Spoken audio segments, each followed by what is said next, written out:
Então, pronto. Estamos aí. Vamos continuar. Até que parte vocês ouviram? De Hanukkah, que é celebrado também, que Jesus celebrou, João 7, etc e tal. Tá. Então, é o seguinte, pessoal. Jesus celebrou a festa da dedicação. Inclusive, foi nessa festa, no último dia, que ele falou o seguinte: quem crê em mim, como diz a Escritura, do seu interior fluirão rios de águas vivas. E isso falava ele, referindo-se ao Espírito, que haveriam de receber todos aqueles que por ele fossem, ou que crescem nele, dizia a palavra. Então, a festa de Hanukkah, ela é a festa onde a Shekinah do Senhor desce, a presença desce para a dedicação. Então, é uma festa onde um ciclo se começa e um ciclo se inicia, e o Senhor quer que você e eu sejamos luz, e por meio da sua presença venhamos a levar a verdade para as pessoas. Não somente fazermos coisas por elas, nós devemos nos doar a elas, e isso implica em que elas também se alimentem da minha instrução, das minhas ações, porque quando é verdade em mim, tudo que eu faço, essa frequência nutre o espírito daquela pessoa também. Agora, vamos retroceder aqui, deixa eu ver se eu consigo abrir novamente para vocês aqui o que eu estava exibindo. Que eu mudei o navegador aqui, eu acho que não vai travar mais agora. Vou ter que abrir de novo o negócio. Gente, até aqui alguma pergunta? Alguém tá boiando a maionese aí? Como é que tá para vocês aí? Perguntar. Tudo certo. Tudo certo? Meu pai que entrou aí pela primeira vez, ouvi de Rosh Kodesh. Como é que tá aí? Tá muito doido? Seu filho tá birutando? Como é que tá aí?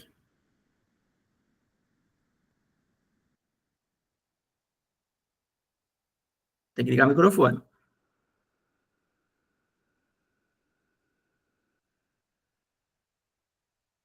Vai.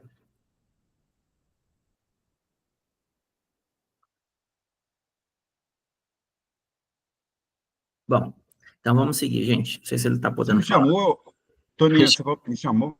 Chamei. Estou perguntando se até aqui ficou alguma dúvida, está muito esquisito, está confuso, como é que está aí? Não, eu comecei um pouco atrasado, né, a acompanhar, mas estou entendendo, eu não questionei nada, porque pouca coisa eu conheço do que você está falando hoje. Sim. Mas no momento oportuno eu vou me manifestar. Tá, joia. Então vamos lá, gente, vamos seguir aqui, ó. Vamos seguir aqui, pode sair. Ó, agora acho que vai aparecer para vocês aí. Depois a gente vai editar esse vídeo bonitinho aqui. Aqui. Agora acho que vai ser mais tranquilo. Eu estava falando sobre o ciclo de renovação.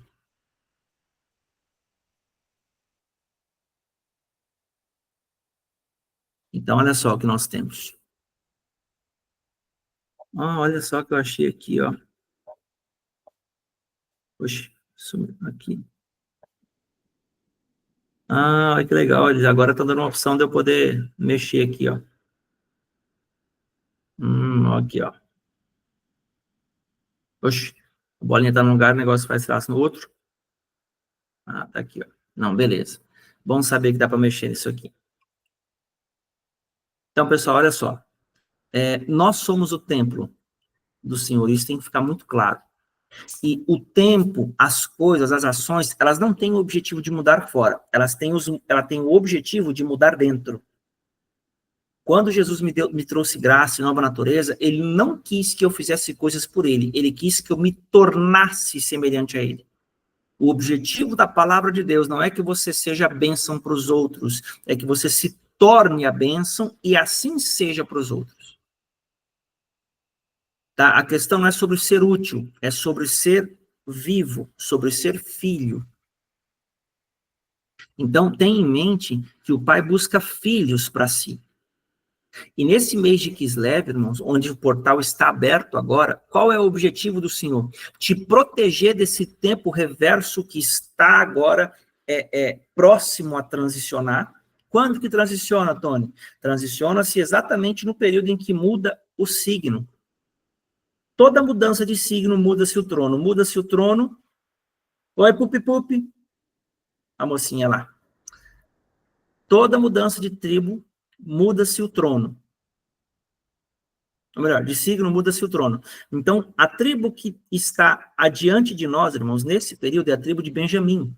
A tribo de Benjamim é exatamente aquele filho de José, não sei se os irmãos conhecem a história, mas Benjamim é o filho de José, o mais novo, na verdade, é o filho de Jacó mais novo, que José mandou chamar para o Egito, para que os irmãos fossem liberados e recebessem o que tinham que receber quando foram comprar alimento.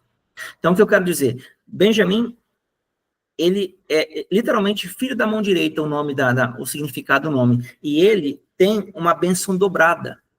Foi exatamente na terra dele que o santuário foi consagrado, foi dedicado às guerras. As melhores coisas aconteceram nesse período, para você entender, vou resumir aqui. Então, nós estamos debaixo de um ciclo que duas coisas podem acontecer. Tanto a renovação, a bênção e a provisão do Senhor de modo miraculoso na tua vida, quando você achar que não tem jeito, que era exatamente o que os macabeus pensavam contra os gregos, você vai ver o Senhor virar e com um pouquinho só na tua mão, você vai ver o Senhor fazer coisas tremendas.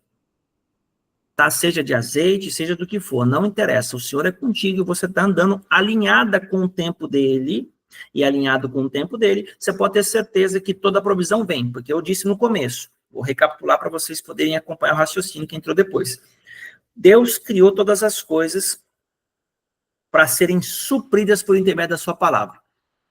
Então, ele foi falando e as coisas foram sendo feitas. Ele foi falando e as coisas foram sendo feitas. Quando Adão ouviu a voz da mulher, a mulher foi inspirada pela serpente. Então, entrou uma frequência de roubo, de furto ali, para que Satanás pudesse se apossar da minha herança, se apossar daquilo que Deus criou e tomar posse do santuário chamado homem. Tanto que até hoje, irmãos, o objetivo do diabo é aproveitar-se do homem, é usar o homem, o carnal, porque ele não tem autorização de mexer aqui, ele precisa do ser humano, e o ser humano serve a ele por meio do pecado. Por meio do vício, da prostituição, por meio do roubo, da morte, por meio dos pecados em geral, irmãos. É a forma como nós servimos a ele e entregamos a ele o direito de mexer nessa terra. Então, Jesus não veio mudar os seus hábitos, ele veio mudar o seu ser, ele veio mudar a sua natureza. A natureza está condenada. E não é a natureza externa, é a natureza carnal, chamada ego, que eu já falei anteriormente, que é aquela que se ofende. O ego se ofende, o espírito não se ofende, irmãos. O ego, sim. O espírito, ele é abundante, ele supre. Onde nós somos feridos, geralmente é nas áreas onde nós não somos supridos. Então, quando você vai vendo que tudo aquilo que nos fere é exatamente aquilo que nós exigimos das pessoas, é sinal de que essas áreas das nossas vidas ainda precisam ser supridas pela palavra. Então, é nessas áreas exatamente que o Senhor quer nos abençoar. Então, esse tempo, esse portal de Kislev, esse portal que está aberto hoje, é para que o Senhor venha a me blindar contra o que virá depois na viração do trono. Que trono é esse? É exatamente aquele que encaixa com o signo. Se eu não me engano agora, ou é Sagitário ou é Capricórnio, não tenho ideia. E debaixo deles tem exatamente uma frequência que move poderosamente para comer, irmãos. Comer as suas sementes, para comer a sua colheita, para comer a sua alma, para consumir você e fazer você desistir de vez. Aqui é literalmente para fazer a pessoa literalmente se entregar. Porque o que acontece? O que o diabo faz nesse período? 13º, um monte de coisa. Aí as pessoas tendem a se planejar para poder gastar o dinheiro. Recebe, faz, gasta, em janeiro está todo mundo endividado. O que é isso, irmãos? Eles desperdiçam as sementes. Porque não entendem os tempos, não plantam o que tem que ser plantado para continuar colhendo. Porque só colhe em período de escassez quem plantou em período de fartura. Então, existe uma sabedoria em discernir os tempos. Moisés disse, Salmo 90, verso 12, ensina-nos a contar os nossos dias para que alcancemos um coração sábio. O grande desafio do ser humano, irmãos, é não ser roubado. Você já notou? Olha só, vou falar isso aqui, falei em outras vezes, eu vou falar agora também. Você já notou que o nome dos meses é consagrado a uma divindade? Né? Janeiro é Janus, fevereiro tem uma outra divindade, março tem outra divindade, etc, etc, etc. Agora, vamos fazer uma conta aqui. Você sabia que Satanás rouba o ser humano em 2 meses, né? Existem 2 meses que não existem no circuito bíblico. Olha só que interessante. Setembro, teoricamente, é o mês 9 no calendário gregoriano, mas setembro é de 7, outubro é de 8, novembro é de 9, que é exatamente o mês que nós estamos entrando, de Kislev, é o 9º mês, é o mês onde nasce o que você gerou, é um mês de vida, é um mês de aparecer o que está oculto. 9 fala de gestação. Agora, dezembro é 10. Dezembro. Então, olha que coisa interessante. Dezembro. Agora, qual seria o mês 11 e o mês 12? Janeiro e fevereiro. Mas o diabo coloca de modo diferente para que você perca o tempo da sua semeadura. Ele come a sua semente e você fica sem nada. E é exatamente... Por que o pessoal fala, irmãos? O ano só começa depois do quê? Do carnaval. Já é psicológico, isso já é inserido na cultura. Por quê? Porque as pessoas já estão perdidas no tempo. Então, quando o Senhor vem trazendo Rosh Kodesh, ele vem alinhando o seu mês, ele vem blindando você para que você tenha sabedoria. Diga, Lorete. Então, no calendário do Senhor, dezembro é o mês da abundância. É o mês da colheita, é a segunda colheita, que nós temos 2 colheitas. E é bem o mês que as pessoas mais são roubadas, que é dezembro. Justamente. Porque o dinheiro vem, elas queimam tudo. Faz tudo que tem que fazer, que tem vontade, não sei o quê. Aí o mês que vem tá chorando. É isso mesmo. Passa dificuldade, tá apertada, não sabe o que aconteceu. Porque não sabe guardar, plantar, não sabe perceber e discernir os tempos. Eu falo para o pessoal, irmãos, eu vou falar o que eu faço. Tudo que eu ganho, eu separo 20%. 10% é o meu dízimo, 5% eu separo para a minha primícia e 5% para eu poder distribuir e doar para as pessoas. Eu faço isso. Então, eu vivo com 80% da minha renda, para você entender. Agora, isso não é uma regra, isso é um princípio administrativo. Você pode dar de primícia 10, 20, 30, 50, você que sabe, não tem problema. Porque a primícia, ela tem parâmetros, ela não tem regras. Agora, outra coisa que eu faço, tudo que é primeiro na minha vida, eu dou. Então, se eu trabalhei numa empresa, vendi um celular, meu lucro é R$1.000, vai R$1.000. Eu faço isso. Vendi uma bala, meu lucro é 5 centavos, vai 5 centavos. Porque a questão não é valor, a questão é o princípio, é o primeiro. Vocês compreendem o que eu estou falando? Então, a sabedoria está em eu aprender a semear essas coisas. Por quê? Porque para tudo que Deus dá nome, ele trata por diferente. Então, todo projeto, todo princípio que eu obedeço, ele me protege. Se eu não quebro o princípio não me quebra. Se eu quebrar o princípio, ele também me quebra, porque tudo que eu vou fazer vai voltar para mim. Então, aqui, quando eu toco, eu falo bastante sobre dinheiro, muita gente fica incomodado comigo, porque é onde a gente é mais roubado, é tempo e dinheiro. Tempo é questão de datas, e dinheiro que é questão de semente.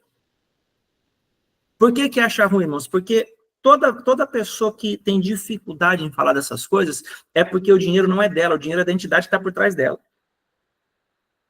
E assim, entenda, o Senhor quer libertar você, eu não quero condenar ninguém, irmãos, eu quero tirar você da condenação. A palavra fala que nenhuma condenação há para aqueles que estão em Cristo Jesus. Eu quero que você entenda que você é amado, não é porque você dá, é porque o Senhor te amou antes de você dar. Ele se doou por você. Só que todo lugar que a gente tem que mexer, onde dói, irmãos, é exatamente aonde o inimigo tem vantagem. Tem gente que tem dificuldade de falar de relacionamento, porque é ferido. Tem gente que tem dificuldade de falar de generosidade, porque é avarento. Tem gente que tem dificuldade de falar sei lá, qualquer coisa, porque não gosta. Tudo isso, aquilo que choca com a palavra, é onde a pessoa é afetada. E se ela é afetada por causa da palavra, é porque tem algo nela que discorda. Esse algo é colado no ego. O ego é maligno. O ego é para serviço do maligno. O maligno, ele gerou uma identidade falsa em você para ele poder se aproveitar de você, dos seus vícios, das suas dores, das suas mazelas, de tudo. Quanto pior você tiver, melhor para ele, porque onde está a bondade que você deveria receber? Está na dor que você continua mantendo. A pessoa, em vez de enfrentar um problema, ela prefere manter o problema lá e se afogar, às vezes, na droga, na bebida, sei lá, no cigarro, prostituição, às vezes no trabalho. Tem gente que vicia no trabalho. Tem gente que prefere não ter filho, ter cachorro, chama o cachorro de filho. Tudo isso aí, irmãos, é denúncia de alma, viu? Isso é problema dentro da alma. Quando a pessoa chama o cachorro de filho, pai de pet, pode ter certeza que tem distorção interna dentro. Cada bicho, irmão, você produz semente da sua própria espécie. Ser humano é ser humano. Então, nem sei porque eu estou falando isso, mas o grande ponto é que nos períodos de tempo, nós precisamos discernir. Porque se você discerne os tempos, você nunca vai ter dificuldade, você vai estar sempre andando em abundância e em crescimento. Porque não se trata somente de semear, trata-se de fazer o que deve ser feito. Qual é o período de Kislev? Dedicação do tempo. O que eu vou fazer para me dedicar? Eu busco mais a escritura, eu aprendo que o Senhor pensa deve prevalecer sobre o que eu penso, eu aprendo que se eu obedeço com sacrifício, a palavra fala, aquele que semeia com lágrimas, como é que diz, Claudete? Lembra do texto? Aquele que semeia com lágrimas, voltará? Com alegria. Voltará com alegria. Então, qual que é o ponto? Tudo que você faz com dor, o Senhor vai recompensar para você em alegria. Então, por que que dói? Porque existe uma área da sua alma que Deus quer tratar. E é você que vai dar espaço. O Senhor não vai te cobrar de fazer as coisas, mas Ele vai dizer, deixa eu mexer aí. Aonde que o médico te examina? Onde dói, onde machuca, onde está doente. Então, o que eu quero que você compreenda nessa noite? É que no período de Kislev, irmãos, eu vou ler mais algumas coisas para vocês aqui, para eu me basear. A tribo de Benjamim, ela é para trazer alegria para você, abundância. O Senhor quer mostrar o cuidado dele para você. Ele quer que você veja as boas mãos dele. Ele quer que você veja que existe novidade de vida, existe um tempo novo, mas que você precisa aprender que tem lugares e tem pessoas que são desperdício de semente, irmãos. Quando você semeia no lugar errado, você tira do terreno certo. Quando você semeia o seu tempo no lugar errado, você tira de quem você poderia dar seu tempo. Agora eu vou falar de tempo. Tem gente que quando tem tempo, fala que não tem nada para fazer. Tem gente que quando tem muita coisa para fazer, fala, nossa, se eu tivesse tempo. É a mesma pessoa. Então, o que acontece? Está perdida no tempo. Quem ganha vantagem nisso? O inimigo, porque a pessoa não encontra o propósito, a pessoa não faz diferença na vida dela, nem na vida de ninguém. Ela fica lá, dando voltinha, que nem o povo do deserto, e fica falando mal dos outros, reclamando dos outros, que tudo está ruim, que o problema é os outros, o problema é o governo, o problema é todo mundo. O Senhor quer trabalhar no teu coração, Ele quer quebrantar você. Ele quer trazer você para um novo nível de experiência. E tem jeito para você. Aí você fala, mas meu Deus, Deus não me ama porque não faz nada por mim. O Senhor já fez para você. É você que precisa se apropriar disso. Irmãos, até aqui alguma pergunta?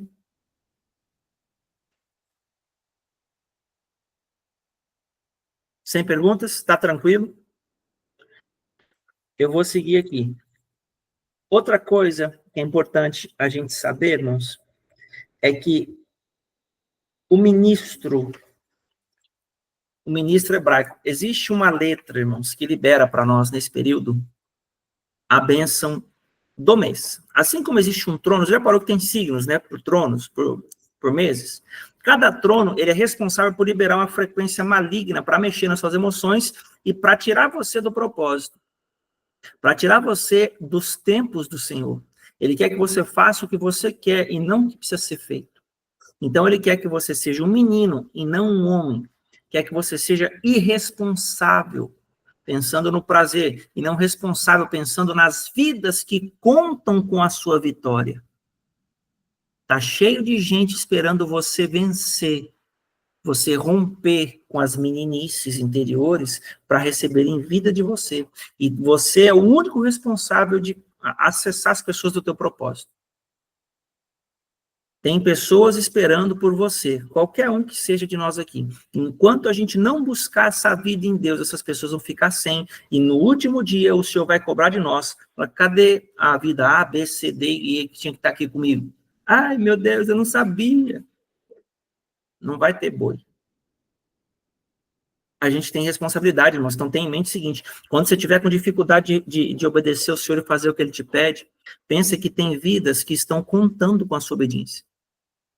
E que elas só vão receber quando você acessar esses lugares em Deus. Então, esse é um período, irmãos, onde o Senhor quer trazer descanso para você. Ele quer trazer novidade de vida. Tem gente que ora, Deus, eu não aguento mais, eu não aguento mais, eu não aguento mais. O Senhor quer te dar descanso para a sua alma. O que Jesus disse? Vinde a mim, vós que estáis cansados, sobrecarregados, que aprendei de mim, porque sou manso e humilde de coração, e acharei descanso para vossas almas, porque o meu jugo é pesado. É isso? Não, meu jugo é suave, meu fardo é leve. E por que para você está aí o jugo pesado? Você pode ter certeza que você está fora da posição. Por que fica difícil? Porque você está fora. Irmãos, o Senhor quer que você faça o que você ama. Tudo que você ama, você faz com alegria, com excelência. Se você está fazendo algo que você não ama, você está fazendo por esforço. E esse esforço, ele, além de ser ingrato, ele não te recompensa. Porque você faz, parece que vem pouco ou não vem nada.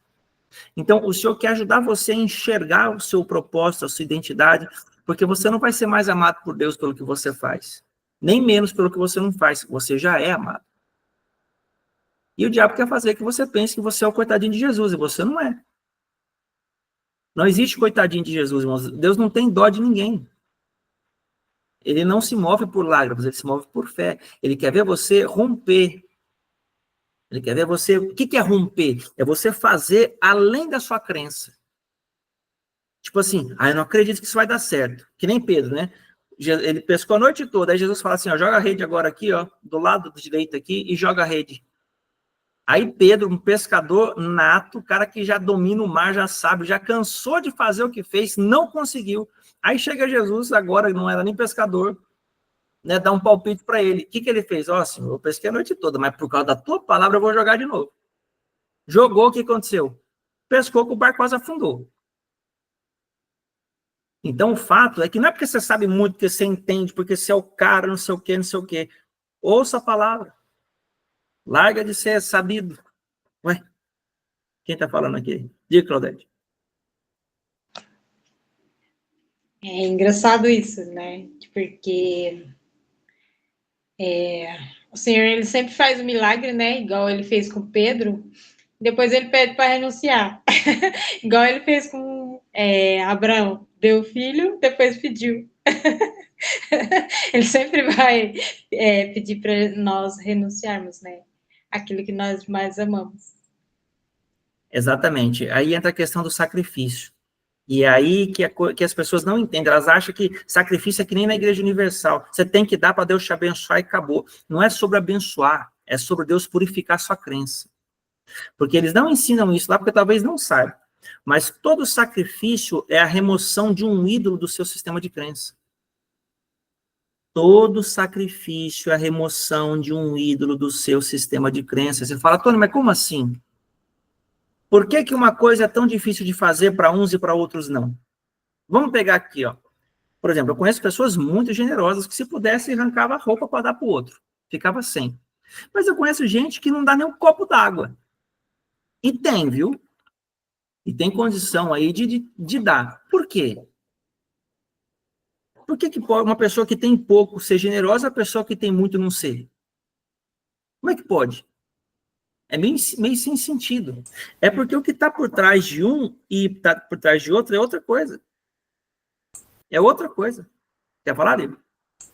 É o espírito que está por trás de cada um, né? O ídolo que você falou, no sistema de crença de cada um, que está comandando a vontade.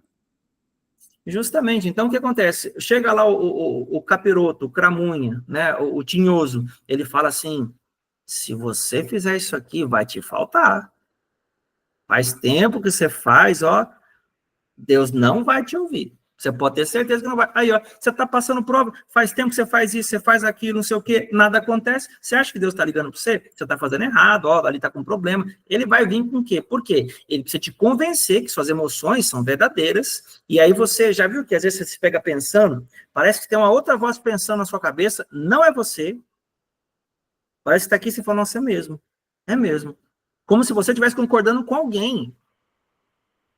Você já notou isso? Que às vezes vem os pensamentos e fala, cara, é verdade. É verdade. Vou fazer isso. E não é nem você que está pensando, é o capiroto pensando em primeira pessoa na tua cabeça, querendo roubar a tua bênção, porque ele sabe que se você obedece, tira da mão dele. Enquanto você fica refém dessas emoções, dessa discordância, ele está em posse daquilo que é teu. Então, como Jesus fala assim, nossa, aqui é muito poderoso, eu estou falando de sistema de crença agora e quebra de ídolo. Jesus fala assim, ó, vou abrir aqui com vocês aqui, ó. João capítulo 7, deixa eu mostrar um texto aqui, eu nunca ensinei para vocês isso aqui, ó. O senhor está falando para eu falar aqui agora, eu vou falar, ó. João capítulo 7, não, capítulo 6. Isso aqui eu nunca fiz menção desse texto para vocês aqui. Lá no versículo 30 e... deixa eu ver aqui.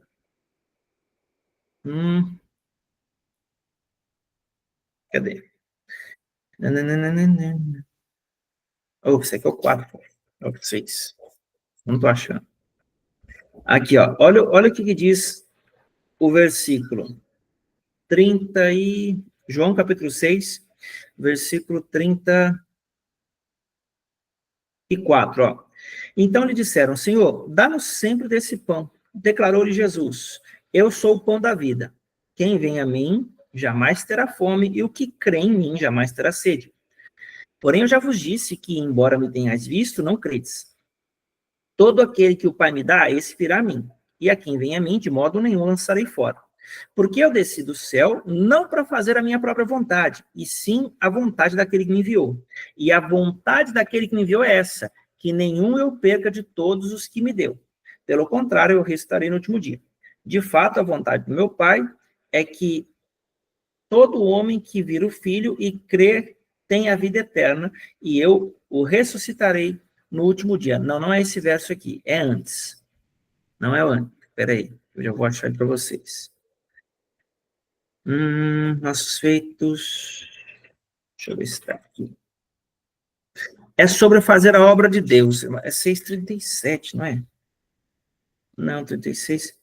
A pergunta, eles perguntam o seguinte: que faremos... aqui, ó, 26. 29. Não, 26, aqui, ó, 26. Respondeu-lhe Jesus: em verdade vos digo, não, vós me procurais não porque vistes sinais, mas porque comestes dos pães e vos fartastes. Trabalhai não pela comida que perece, mas pela que subsiste para a vida eterna, a qual o Filho do Homem vos dará, porque o Pai, Deus o Pai, o confirmou com seu selo. Dirigiram-se, pois, a ele, perguntando, que faremos aqui, ó, para realizar as obras de Deus? Respondeu-lhe Jesus, a obra de Deus é esta, que creiais naquele que por ele foi enviado. Irmãos, isso aqui é muito forte, porque Jesus está falando o seguinte, eles queriam saber como é que eu faço para fazer a obra de Deus.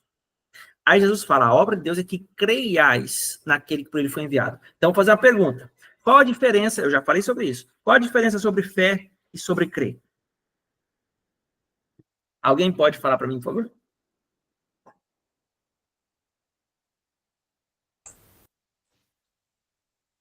Um de cada vez. Vai, Claudete. Você já falou, mas eu não lembro.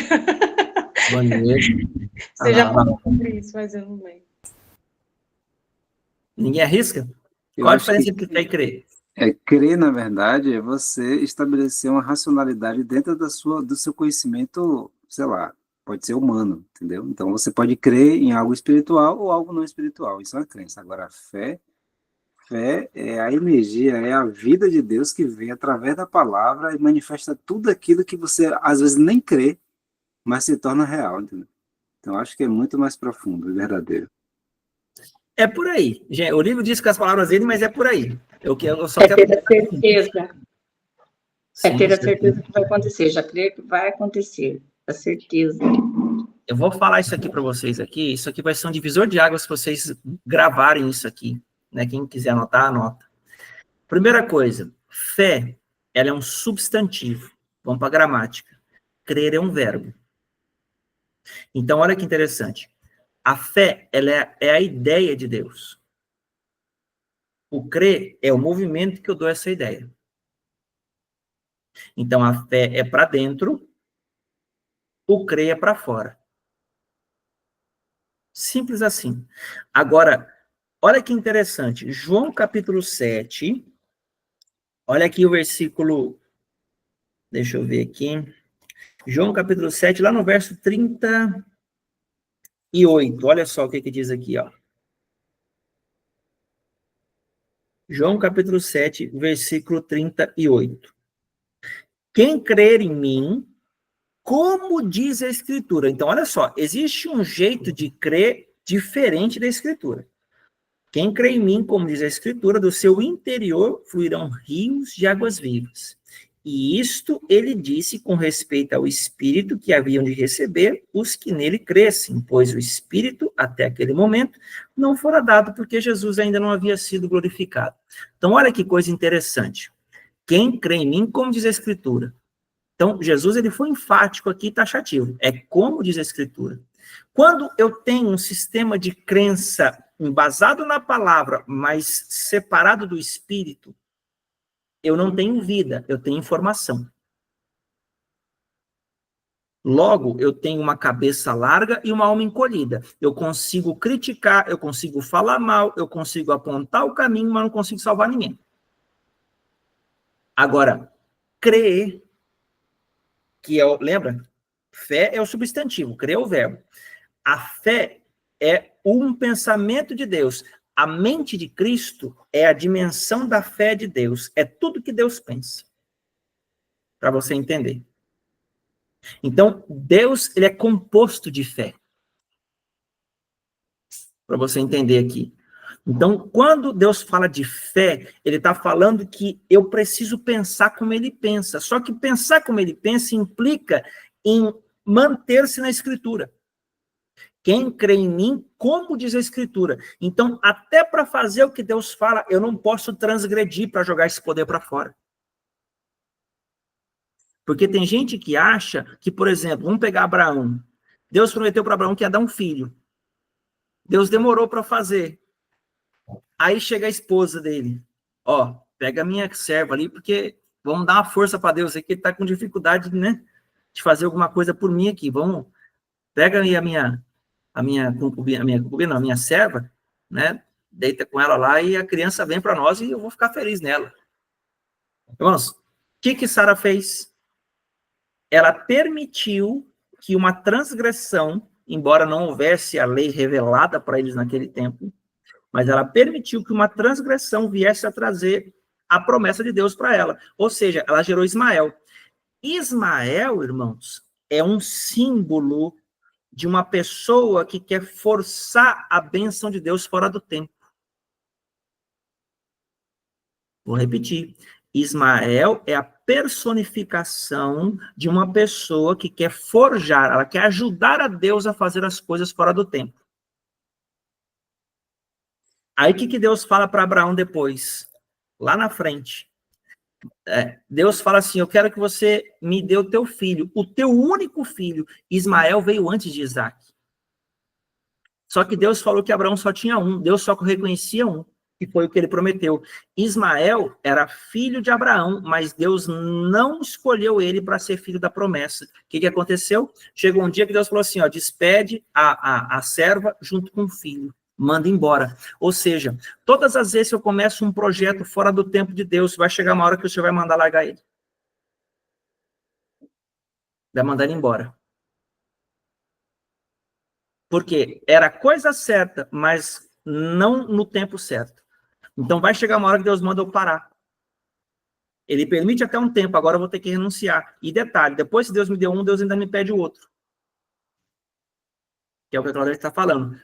Esse teu filho, teu único filho, agora você me dá ele. Agora, onde já se viu Deus pedir para uma pessoa matar o filho? Aí o irmão que tem o conhecimento bíblico, mas não tem a vida do Espírito, mas só pode ser o Satanás. Só pode ser o capiroto que está querendo pedir essas coisas para mim. Aonde já se viu pedir meu filho? Demorou para me dar, agora quer pedir meu filho? De jeito nenhum. Não aceito isso, eu repreendo você, Satanás, né? Alguns já estão repreendendo Satanás pelo pedido que Deus fez. Aí vamos pegar outro exemplo. Deus foi e pediu para viúva, por intermédio de Elias, ó, dá essa última refeição para o profeta lá. Onde já se viu a mulher passando fome, necessidade com um filho, o profeta, homem de Deus, chega e fala assim, para mim você dá primeiro, depois você come. Irmãos, se a gente visse um homem de Deus, a gente chegando assim, qual que é a probabilidade de você falar, não, esse é homem de Deus. Esse aí é homem de Deus, pedindo a comida da viúva. Não, fala para mim aqui, quem aqui que ia ter o discernimento de falar que esse cara é homem de Deus? Então, irmãos, tenha em mente que o Senhor pode pedir sacrifício sim. Por quê? Porque ele quer mexer num sistema de crença, de incredulidade, que atrapalha você de receber o que está guardado para você. Esse ídolo que faz você querer proteger o pouco não vai te dar chance de colher o muito, porque você não planta. Quanto mais te doer, mais poderosa é a sua semente. Quanto mais te doer, mais poderosa é a tua semente. Porque toda semente plantada em tempo de escassez, ela tem potência. Porque é o tanto que dói. Irmãos, tenha em mente o seguinte, quanto mais te dói, mais da tua alma está envolvido naquilo. Você está doando a sua alma junto com o que você está entregando. Então, qual é a disputa entre Deus e o diabo na relação do ser humano? A proposta da fé, 1 Pedro 1,9, obtendo o fim da vossa fé, a salvação da vossa alma. Qual é o oposto? Se você se mantém na incredulidade, o diabo ele vai colocar a sua alma na perdição, ele vai consumir a sua alma.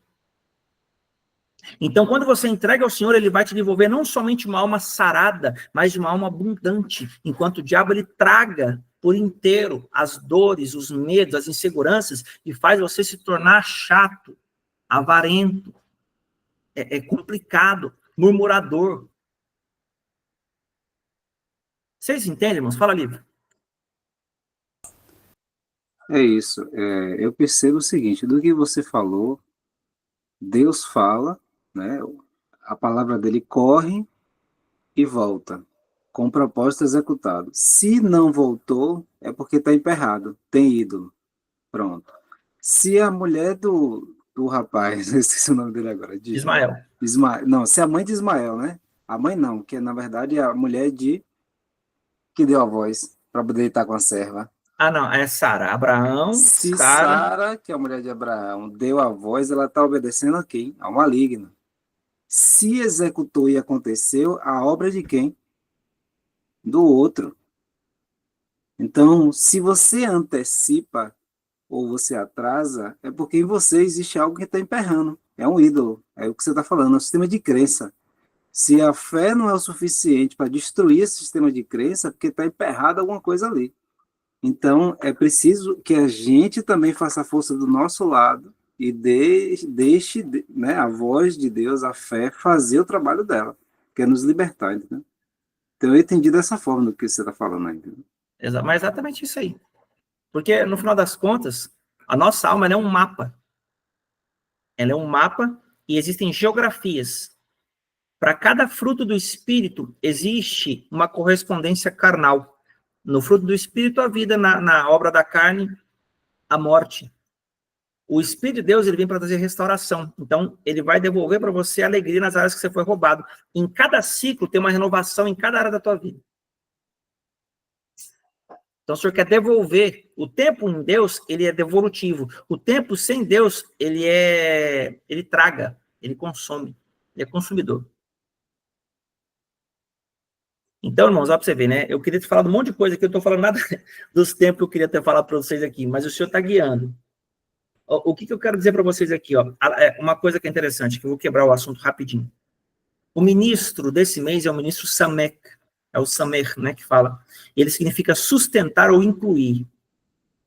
Aí existe um estudo que diz que o Senhor sustenta o universo com a sua palavra. Então, se ele retirasse a palavra dele, tudo que existe hoje já se desintegraria e não mais existiria.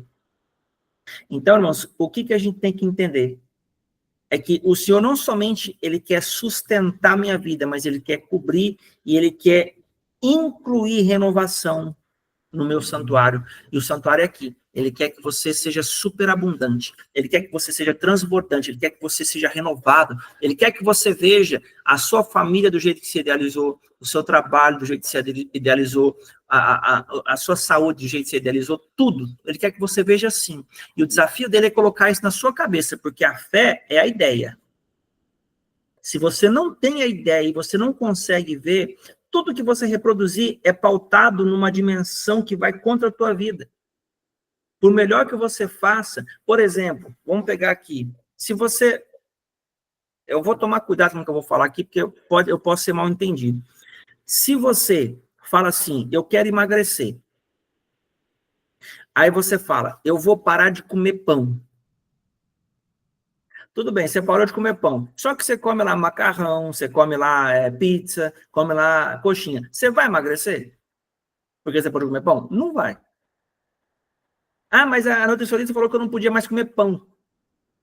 Então, olha só, a sua fé no que ela disse não está errada, porque ela falou que se parar de comer pão, vai pelo menos desinchar.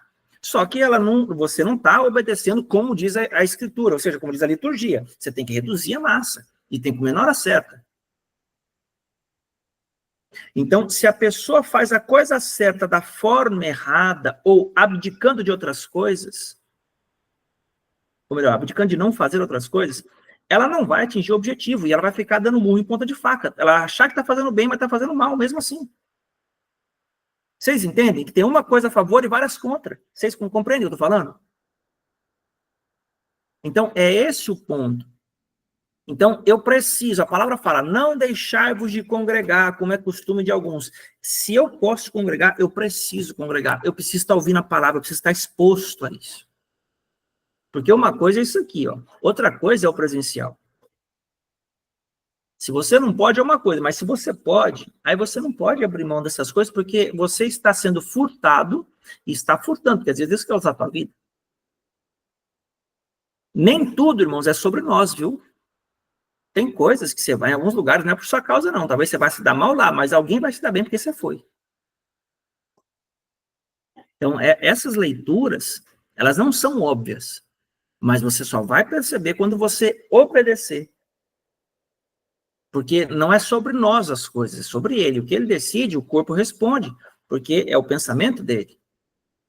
Agora, quem crê em mim, como diz a Escritura, do seu interior fluirão rios de águas vivas. Para que haja essas águas vivas, eu preciso crer no formato da Escritura. O que é crer, como diz a Escritura? Agora eu vou juntar Hanukkah aqui. Hanukkah é dedicação do templo. Crer, como diz a Escritura, é literalmente, pela fé, esses mandamentos permearem o meu ser. Eu sou reconfigurado atomicamente por essa palavra. E desse modo, até o meu corpo ecoa a frequência da voz de Deus. Então, isso tem que me impregnar, tem que me encharcar dessa vida. E isso não é só ler a Bíblia, isso começa com ler a Escritura. Isso é sacrifício em cima de sacrifício. Você vai sacrificando e Deus vai removendo o ídolo. Você vai sacrificando e Deus vai removendo o ídolo. Não é todo dia que você tem que sacrificar, mas é quando a sua vontade ficar concorrendo com a de Deus. Essa é a hora do sacrifício. Você sabe o que Deus quer. Bateu a vontade, não? Ali vai o sacrifício. Então não é que todo dia você tem que ficar sacrificando, não é assim. Vê se vocês entendem. O que é a cruz, irmãos? A cruz é senso de responsabilidade. Literalmente, a cruz é senso de responsabilidade. Eu sei que se eu fizer a minha vontade, os meus irmãos que estão contando com a minha obediência e o Pai confiou em mim para trazer isso para eles, não vão receber. Então tem que entender que eu sacrifico algumas coisas, não por causa de mim, mas por causa dos outros. Porque eu amo ao Senhor, eu vou fazer a vontade dele. E aí sim, os melhores despojos da vida estão atrás das vontades que eu não quero fazer. E esses ciclos temporais, eles vêm para me prover de substância e resistência do que o trono que vai vir depois vai tentar me roubar. Então o Senhor é tão bom que ele se antecipa ao trono, ele te blinda e te dá condição de resistir. Aí você fala, como eu faço isso? Você está ofertando o seu tempo como primícia nesta noite, que você podia estar fazendo qualquer outra coisa, já é um sábado à noite, e você marca o território com a sua semente. Todo memorial que você ergue em tempos específicos, ele marca territórios, viu? São demarcações geográficas. Então, Satanás sabe que daquela linha ali ele não pode passar. Então, você tem os ciclos mensais, você tem os ciclos semanais, você tem os ciclos anuais, os trimestrais, e etc.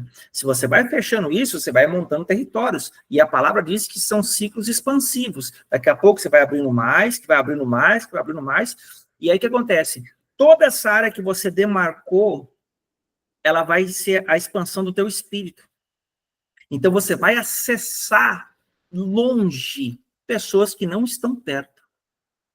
Vê se você entende. Quando você está debaixo da graça, o seu espírito expande.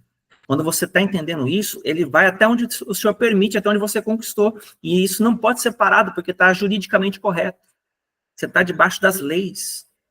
Aquilo não pode ser retrocedido. Aí o que o inimigo tem que fazer? Ele tem que tirar você debaixo dessa zona de proteção. Como? Tentando você. Ele vai fazer você encurtar os tempos. Aí Deus está demorando para fazer, faz assim. Ó, sai daí. Tipo assim, ó, aquela coisinha que você queria lá, vai lá. Uma vezinha só. Não tem problema não. Ele tem que tirar você debaixo do esconderijo do Altíssimo. Todas as vezes que o diabo quer te roubar, irmãos, ele vai tentar você. Por que tentar? Porque ele não pode mexer agora, então ele tem que fazer você transgredir.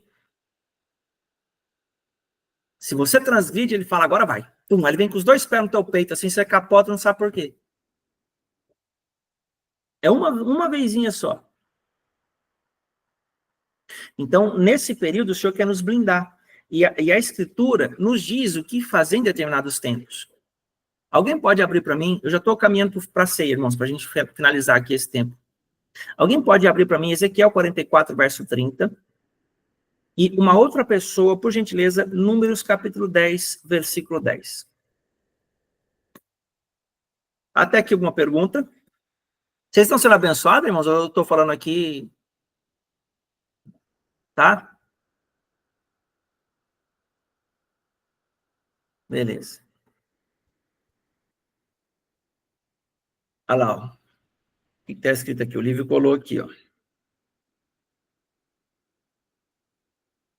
Esse aqui é Números 10, 10, ó. Da mesma forma, melhor, da mesma sorte, no dia da vossa alegria e nas vossas solenidades e nos princípios dos vossos meses, também tocareis as vossas trombetas sobre os vossos holocaustos e sobre os vossos sacrifícios pacíficos, e vos serão por lembrança perante o Senhor vosso Deus. Eu sou o Senhor vosso Deus. Então, o que é isso? Nos princípios dos meses, tocar chofar, que ele está falando ali, e diz ainda a respeito de sacrifícios pacíficos, porque é lembrança. Então, é demarcação territorial, tá? Resumidamente é isso, é memorial. Alguém lê 44:30 de Ezequiel.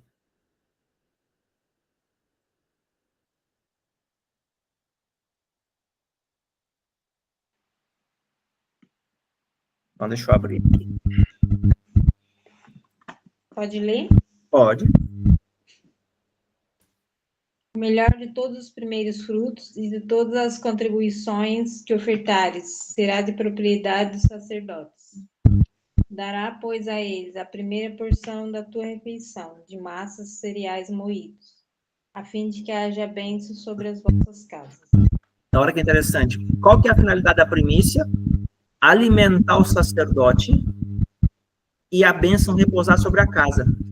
A bênção que vem da primícia só acontece, não é quando você entrega, é quando o sacerdote desfruta da sua oferta, sabia? Se ele não tem a fome suprida ou a necessidade resolvida, o povo padece. Vou mostrar um texto para vocês aqui, ó. Está lá em Números, no capítulo 17, capítulo 18, quer dizer, Números, capítulo 18, porque o Senhor, irmãos, não deu herança para a tribo de Levi. A tribo de Levi, ela trabalhava para o povo pelo sacerdócio. Então, eles imolavam os animais, eles faziam sacrifícios e traziam instrução para o povo. Então, eles não tinham terra, não tinham postos, não tinham nada. Eles se alimentavam das primícias, dos dízimos, das ofertas, dos votos, das coisas das pessoas. E, em troca disso, o Senhor abençoava toda a nação. Então, todas as vezes que o povo ele não entrega para o sacerdote, o próprio povo padece. Então, todo lugar que você recebe instrução, onde você... toda pessoa que você recebe instrução, é dela que Deus vai liberar algo para você. E você, logo, logo, vai ser uma pessoa que vai receber de outras pessoas. Você tem que saber receber também. Porque não basta só receber, é necessário que você saiba que deve ser feito. Porque se você não desfruta daquilo que você recebe, a pessoa que te deu, ela também não é abençoada. Porque Deus manda o sacerdote desfrutar, ele manda ele comer. Vou te mostrar um texto aqui, ó. Números capítulo 17, 18, quer dizer. Deixa eu ver aqui.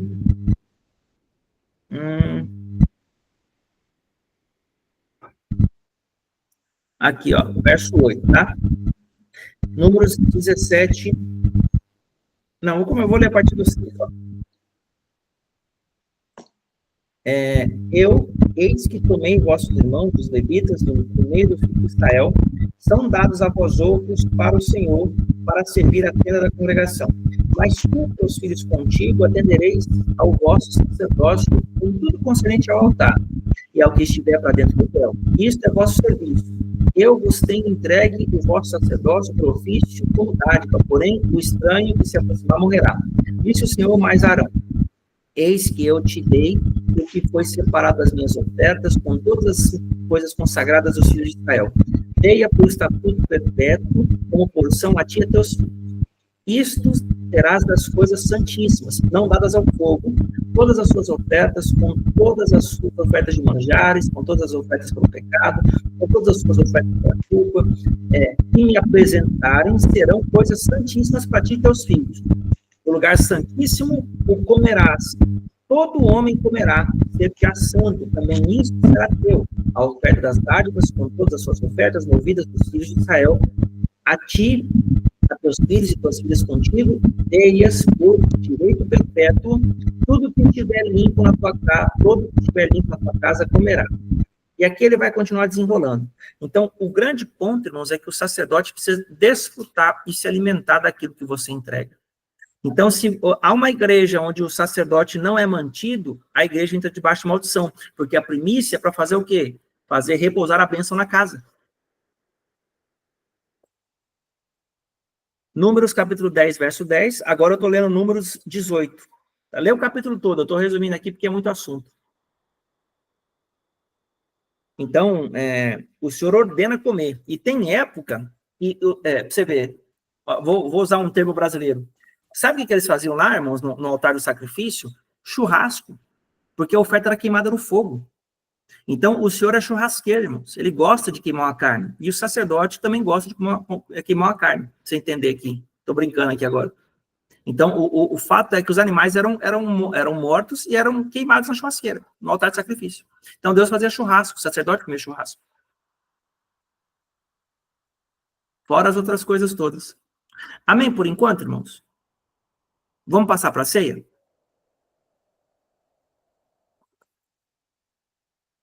Ó, perguntas. Sem perguntas? Então vamos para a ceia aqui, ó. Quem preparou a ceia aí? Todo mundo preparou? Lívio, Claudete, Tony Jefferson Rodrigues. Vou buscar só o suco aqui que estava gelado. Vai lá.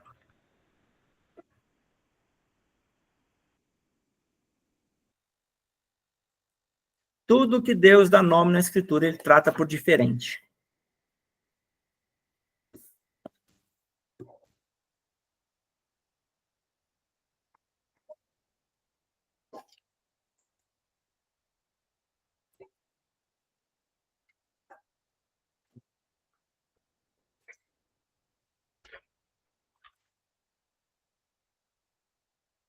Ó, nós vamos abrir o texto de 1 Coríntios, capítulo 11. A partir do versículo 23, e nós vamos ler o texto para a ceia. E lembrando, irmãos, quem for fazer a sua primícia, tem até o portal de amanhã, tá? Amanhã, até às 17 horas, você envia a sua primícia e eu vou estar orando pelo seu pedido.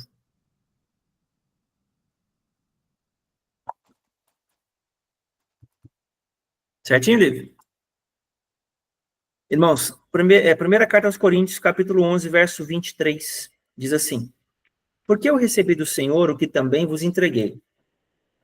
E o Senhor Jesus, na noite em que foi traído, tomou do pão e, tendo dado graças, o partiu e disse: Isto é o meu corpo, que é dado por vós, fazer isso em memória de mim. Então, olha só, a ceia também é um memorial. Então, nós erguemos ofertas para a memória e ceiamos para a memória. Então, são duas memórias que nós erguemos em dia de portal. Tá bom? Então, Senhor, nós abençoamos o pão.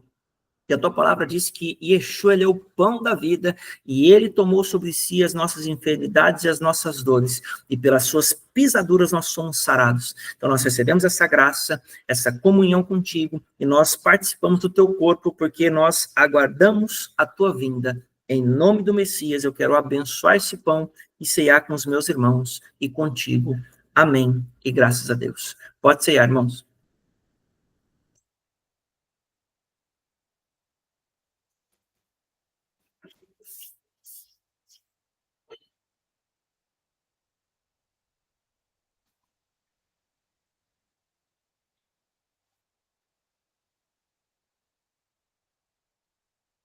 Por semelhante modo, versículo 25. Depois de haver ceado, tomou também o cálice, dizendo: este é o cálice da nova aliança no meu sangue, fazer isso todas as vezes que o bebedes em memória de mim. Porque todas as vezes que comedes o pão e bebedes o cálice, anunciais a morte do Senhor até que ele venha. Por isso, aquele que comer e beber o pão, ou aquele que comer o pão ou beber o cálice do Senhor indignamente, será réu do corpo e do sangue do Senhor. Examine-se, pois, o homem a si mesmo, e assim coma do pão e beba do cálice.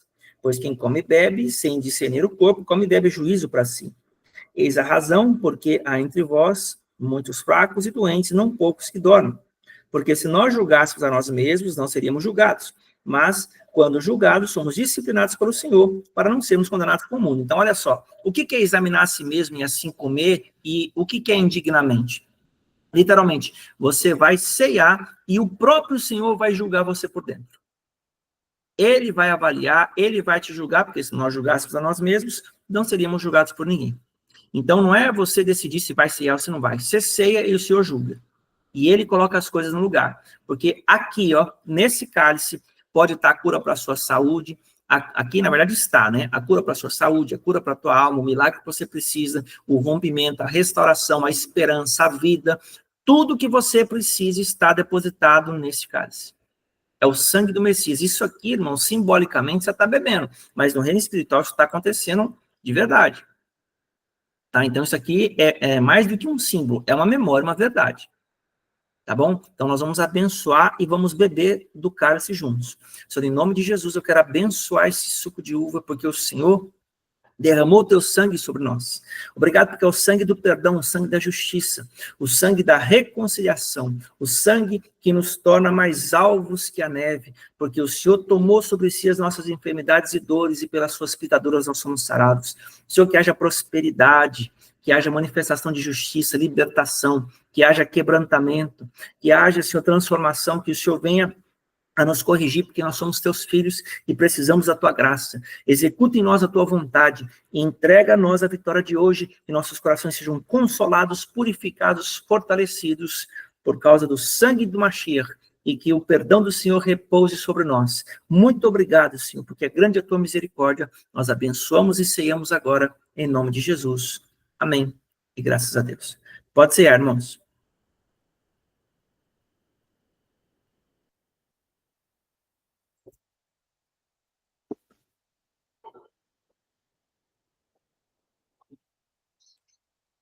Glória a Deus. Tenha em mente, irmãos, que ninguém pode te impedir de ceiar, nunca. Saiba que agora você ingeriu o único alimento espiritual que se manifesta no natural. Isso aqui que você está comendo é vida pura.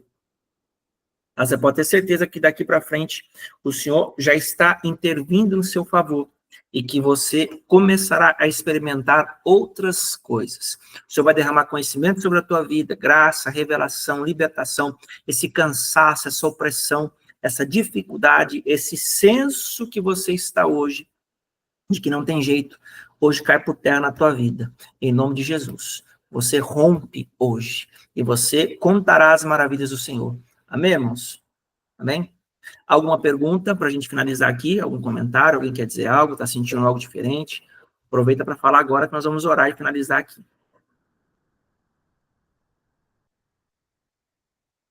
Todo mundo tranquilo? Joia? Gente, maravilha. Então, mão de receber bênção. Daqui a pouco eu vou estar orando pelos irmãos que já enviaram sua semente, viu? Que o Senhor te abençoe e te guarde, que o Senhor faça resplandecer o seu rosto sobre ti, e tenha misericórdia de ti, que o Senhor te levante o teu rosto e te dê a sua shalom. Sejam abençoados, que a bênção de Benjamim repouse sobre vocês, que vocês recebam a novidade de vida do Senhor nesse período, e que toda a revelação, graça e dispensação que o Senhor tem nesse período chegue nas tuas mãos, em nome de Jesus. Amém, irmãos? Glória a Deus, boa noite, bom descanso para vocês. Amém, mestre. Só dá um alô. Amém. Valeu, gente. Vou finalizar aqui. Se quiser aproveitar para falar, você pode falar que eu estou fora na gravação. Quem quiser sair, pode sair. Já está encerrada aqui a reunião. Se alguém quiser